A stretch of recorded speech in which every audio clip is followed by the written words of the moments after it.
गासैनिसिमबो गोजोन फुंबिलिनि मोजां हामलायनायखौ आं जासिहरग्रोबाय। दिनै जोंहा नैबे बोरिमाखा गेलेग्रा फोथाराव गेवलां मोनसे फोथार दोङो आरो बे फोथाराव डिसेम्बरनि 27, 28 आरो 29,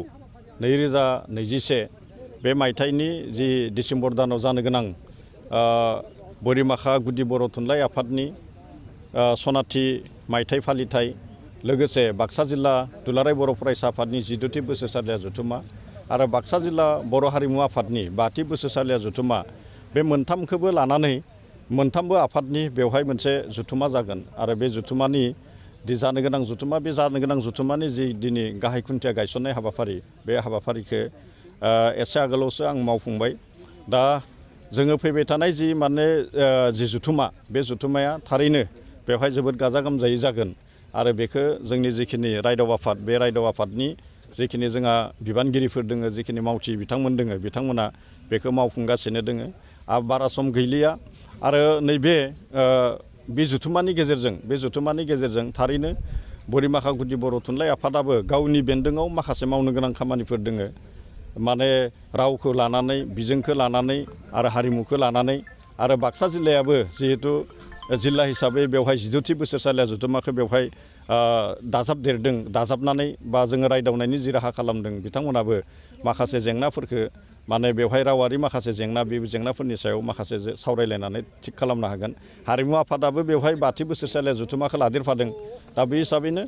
बिथांमोनाबो जोङो बर' माहारिखौ मोनसे गेरेमसा माहारि दानो थाखाय बर' माहारिखौ मोनसे जौगासार थासारियाव लांनो थाखाय गासैबो गौथुमा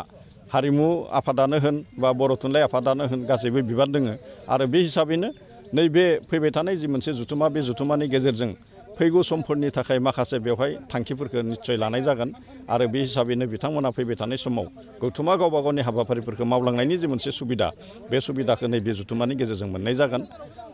दा बेनिखायनो जोङो दिनै जेसेबां जोंनि गौथुम बे गौथुमा जि जोंनि जथुम बे जथुमाया जाहाथे मोजाङै मोजां माने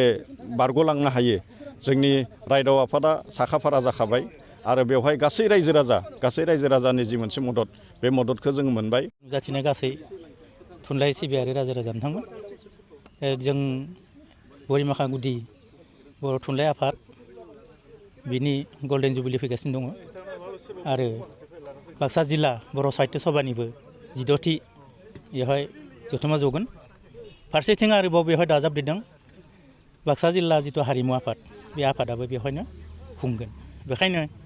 जोङो बेवहाय गोख्रों मोनसे रायदाव आफाद दानाय जादों। बेवहाय माननीय स्पिकार जोंनि बिटिआरनि कातिराम बर' सार बिथाङा प्रेसिडेन्ट आफादगिरि लोगोसे आङो मावफुं आफादगिरि। दा जोङो सोरगिदिं गिदिं जोंनि रायजो राजानिफ्राय गोबां मदद मोनदों आरो दिनै फैयै गिबियैनो जोंनि बे रायदाव आफादनिफ्राय जिथु लाइखुन्था गाहाय खुन्था जिथु बेखौ दिनै गायसननाय जाबाय। आं आसा खालामो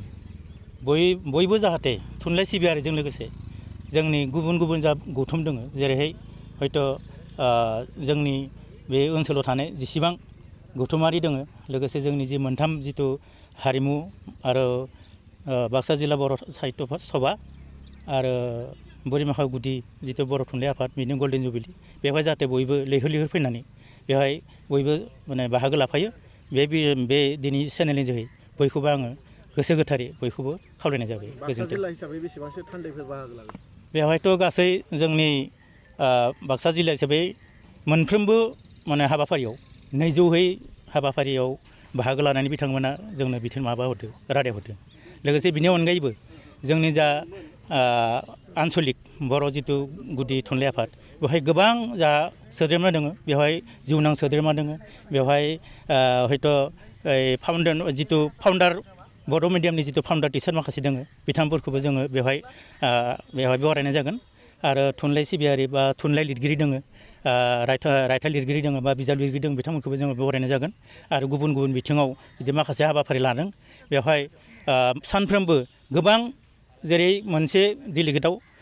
500 बा 600नि खम जानाय नङा बिब्दि बाहागो लागोन आरो बिनि बाराबो जानो हागौ खारन बेवहाय गल्डेन जुबिलि नालाय बेखायनो गल्डेन जुबिलि हिसाबै बिनिख्रुइ बांसिन मोनफ्रोमबो हाबाफारियाव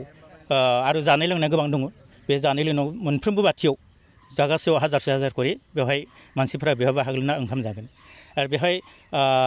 गासै सानथाम नालाय